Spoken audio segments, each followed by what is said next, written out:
bote na bino peuple congolais oyo eza molobeli na bino James Kitulu Shabani oyo bolingaka mingi koyoka napesi bino mbote ebele bayebolandaka tolingana Izali TV bayebolandaka tokundola News TV napesi bino nyonso mbote mingi lelo na ye koyebisa bino sango ya mboka lolenge kani makambo ezotambola na kati ya mboka na biso. D'abord napesi na peuple congolais nyonso merci oyo bazobunda mpona kotelemela loi portant makambo oyo ya obeminaku oyo abimisi na kati ya Congo. Alors lelo nangi nalobela basizio moko eza très important, nangi na faire comprendre na bato ya FCC que non Congo eza ka ya bino moko te, Congo eza royaume na bino te. Bino bozokanisa que Congo eza royaume na bino, vous devez savoir que le Congo ce n'est pas votre royaume. Pourquoi nalobi Congo eza royaume na bino te? Parce que beaucoup ici Congo lokola moi lipate na bino beaucoup ici Congo lokola moi iloko na bino moi bobo sakana. Est-ce que vous imaginez d'abord na ngina banda pona avant na lobela makambo ya loi ya obeminaku na ngina loba d'abord loi portant nomination ya ba mandataire. Kotala mutu lokola la mère Mende ozongisi na kati ya pouvoir akoma PCA ya ligne maritime, kotala mutu lokola José Makila bozongisi akoma PC ya SPT, José Makila abana na OVD, aboma OVD, José Makila aye ministre ya transport, abomi ministère ya transport, lelo aza sénateur, à part sénateur aza député national, à part député national aza député provincial. Au fait na Congo est-ce que ko kozalaka ka binonde bosalelaka mboka wana bokomisi mboka na lokwa royaume na bino. Peuple congolais, il est temps totelema, il est temps ngana sengaka toujours peuple tokene na révolte natinaka batu te bakendo boma batu natinaka makile tanga te, mais révolte na biso eza ke non tolingi koloba non na système oyo ya banditisme ya bato ya FCC, parce que système ya FCC eza système ya banditisme. Peuple congolais sengeli comprendre eloko moko na Congo ndenge toza boye, toza na trois pouvoirs, tozaka na pouvoir exécutif, toza na pouvoir judiciaire, toza na pouvoir législatif. Alors, le trois pouvoirs, ils ont pouvoir et collaborer pour l'institution étambola malam. Pouvoir exécutif et qu'on dit jamais qu'on peut ça injonction à pouvoir judiciaire. Tous avons la loi portant modification pour les magistrats, pour les cours et tribunaux par rapport que le ministre de la Justice a comme autorité tutélaire na bango. Ça ne se fait pas. Tout ça wana eza projet ya monsieur Kabila pour ayeba ndenge nini azo préparer ma élection na ye na 2023. Alors nazo senga na peuple congolais et senga na biso to yeba malamu ke pouvoir exécutif un ministre a copé sa injonction te et pas ya magistrat to et pas ya président un jito président un tribunal quelconque ou quoi. Peuple congolais non senga na bino eloko moko. Toza sur la terre ko ganga te yango bomoi na ganga te na osala analyse oza normal bino bato ya FCC ndenge bozozo mboka bozokenda est-ce que bo trouvaka yango normal bozana bana bozana basi bozobota lelo bokokufa bana na bino wana eloko nini o bana na bino baotikala na souvenir lokwa ya Congo. Vous imaginez un individu lokola Obeminaku nous doit détourner par millions d'Assemblée nationale. À solliciter ailleurs jusqu'au peut sa injonction. Monsieur Minaku, est-ce que Congo Zalaka Yabino? Même Yomoro Joseph Kabila Nengo Vandawana. Aux Aranaposa peuple, et là on a Kingakati, va massacrer yo, va bomayo ou comment? Parce que au Kangayo, tu as vu que na Congo, au comment puissant mouta au Kangayo zate. Mais il y a que jugement Nzambé, et puis jugement Nzambé, il y a toujours l'anzela peuple. La voix de Dieu, c'est la voix du peuple. Alors, bino bozonyo ko la Congolais, Congolais bani ko souffrir ça fait 18 ans. Est-ce que tant que vous vendez à Canada kuna bino, n'appelle cet exemple à Moutoloko la Mende, député provincial, sénateur, député national Karayo et le commis président de l'île maritime, PC à présent conseil d'administration. Est-ce que Ozo Kata sonité? Est-ce que toutes ces choses, est-ce que vous continuez bon? Est-ce que vous continuez dans ma Kambouya Boye jusqu'à où? Mboka na biso makambo zo kendeka na kobeba. Monsieur Félix Antoine Tshisekedi de boye na lingaka ote parce que tu as trahi le peuple congolais, mais ça a quand même preuve ya mobali. Ça la preuve ya mobali. Comment est-ce que mboka eko kokende ekoki kozala dirigé na un groupe de gens. C'est-à-dire FCC bavandaka so bavandi balobi lelo tosalela Congo boy. Le Congo eza lupangu na bino te. Congo eza pe mwasi ya Joseph Kabila te, mwasi oyo ya bala po asala Congo makamyo selingi. Regardez comment bozo bebisa mboka ya Congo. Mais mutu loka Joseph Kabila a presque 80 sociétés compagnies ya yemo kasala. Azana ba milliards na ba milliards oya yiba. Avant de l'Est, Azo continue en tant qu'ancien président de la République, presque 600 et quelques mille dollars. Est-ce que Moutou a peur de la démocratie? Est-ce que Moutou est normal? Ou est-ce Est-ce qu'à cause ça, la Makamo Bossala? Moi, je regrette beaucoup. Bino Bato Kansaka, Bino Bozan l'Assemblée nationale, Wana, Bozo Kansaka, Bozo Watamayele. Moutamayele, à cause ça, la Makamo Bossala Kate. Vous êtes des idiots. Excusez-moi pour le terme. Vous êtes des idiots. Parce que c'est l'idiotie et ça, la Rabino Bossala Makambouana. Parce que quand vous parlez que vous avez un professeur de droit, vous avez un professeur de Kingani, vous avez un Tangi Boy, Mouto Tangi, à cause de la Makambo Bossala Wanate. Yo moko obemi naku, ndongo vandi na ndaku na yo. Ndenge ozui loi wana, ndenge ozui loi wana, omemi yango dans l'Assemblée nationale. Tango ozalaki président de la République. Il y avait combien de lois en Assemblée nationale et sur soi en cas il y a bon traité.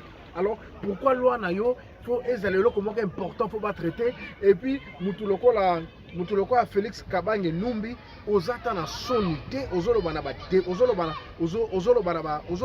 congolais au bazo manifester. Ce sont pas les militants de l'IDPS, ce sont des Congolais qui manifestent. Ozolo ba keno vous êtes des hommes d'état, bino pe bozana batu ko misali banda ozolo kata soni na yo te.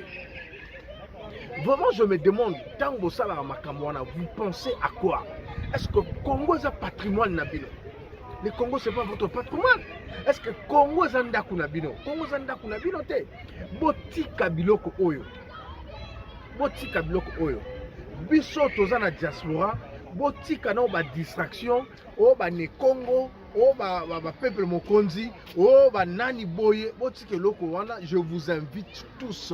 Boye na Union congolaise de la diaspora, boya to sangana, pona to sale loko moko pona mboka na biso. Botika ba distraction ki ngani ya lobaki na lobaki parce que le pays va mal. Toze sous na terre ko ganga te, toze sous na terre ko finga te, nazo conscientiser bino parce que mboka izo kene mabe, alors il faut force à diaspora et monana, il faut force à diaspora et sala musala nango. Vous imaginez que Lelo remplaçant ya Nanga, c'est Rostar Malamba. Moi, la mobile, on a secrétaire exécutif et CENI. Ce sont des gens Oyo, en 2018, qui destruction à Congo. Et c'est la même personne, M. Kabila, Alingi Azongisaye, en tête du CENI pour la destruction de notre pays. Ça ne peut pas se faire. Et quand ça la matin, peuple congolais, je dis que ça ne peut pas se faire. Congo est un mboka ya Kabila te. Congo est un mboka ya Fayulu te. Congo est un mboka ya Bemba te. Congo est mboka ya Tshisekedi te, Congo est mboka ya Muzitu te, Congo est mboka ya Katumbi te. Le Congo appartient aux Congolais. Le Congo appartient aux Congolais. Peuple, nyonso akolanda vidéo oyo, tozana ton ya révolution. Je n'envoie pas le peuple que nous sala à Mobulu, Bobo Mabatu, Makile Tanga. Non. Et c'est un peuple to sangana, lokola lisanga moko, to telemela. Clico, il y a FCC. Vous imaginez quoi FCC bazalaka, ba vandi, ba yokani ke lelo to bimisa boye, to lelo to sala boye, ba sali yango. Ça ne peut pas continuer comme ça. Ça ne peut pas continuer comme ça. L'Afrique entend souffrir, Congo est parmi les pays Afrique oyo ezo continuer à souffrir. Vous bouffez l'argent de l'État, il n'y a pas de l'électricité, il n'y a pas de l'eau, banzele zate, école zate, manabotanga, malnutrition partout. Et vous continuez, binoba député, moi je vous appelle le député déshonorable du Congo. Vous n'êtes pas les députés honorables, vous n'êtes pas les honorables, vous êtes les déshonorables parce que vous déshonorez notre pays. Comment est-ce que beaucoup vendent à Boganyakaso 4000 et quelques et puis moi c'est la bino $2000 du colo. Et vous imaginez ça normal? L'Afrique est en train de souffrir à cause de vous. Les gaillards zéro, vous avez gaillard zéro. Ce qui Congo, le Zaki à côté, mais toute l'Afrique est debout. L'Afrique est en train de souffrir parce que le Congo est par terre. L'Afrique est en train de souffrir, l'Afrique est en train de pleurer parce que le Congo est par terre. Le Congo, nous sommes plus riches que la France, le Congo, nous sommes plus riches que les États-Unis. Mais aujourd'hui, nous souffrons. Pourquoi? Parce qu'il y a nos dirigeants qui sont de méchants, des satanistes, qui voient que leurs propres intérêts. Peuple congolais, nous sommes en abisso, tout la moussamili mon abisso. Kaba détournement, Bokangi Vitel Kamere, oui, ça va. Est-ce que Bokangi Vitel Kamere, on a un règlement de quantité? Bossale Moussala Malam l'été Kangi a détourné. Et Albert Yuma est en train de circuler librement. Il a presque détourné 200 millions de dollars. Il a circulé librement. Et vous voulez que nous continuions comme ça? On ne va pas continuer comme ça parce que l'Afrique a besoin de nous. Nous, la jeunesse, nous qui vivons ici en France, les enfants congolais vivons ici en France. Vous qui n'êtes nés ici, réveillez vos consciences. La France n'est pas notre pays. Un jour, nous repartirons en Afrique. Tout Sangui Samael Nabiso pour construire notre pays. Et comment nous allons construire notre pays? C'est avec nos intelligences. Nous avons étudié en Europe. Nous avons eu l'intelligence en Europe. Alors, rentrons chez nous pour diriger notre pays. La France n'est pas plus riche que le Congo. Les États-Unis n'est pas plus riche que le Congo. Ce qui Congo est debout le lot, Afrique m'a méroté.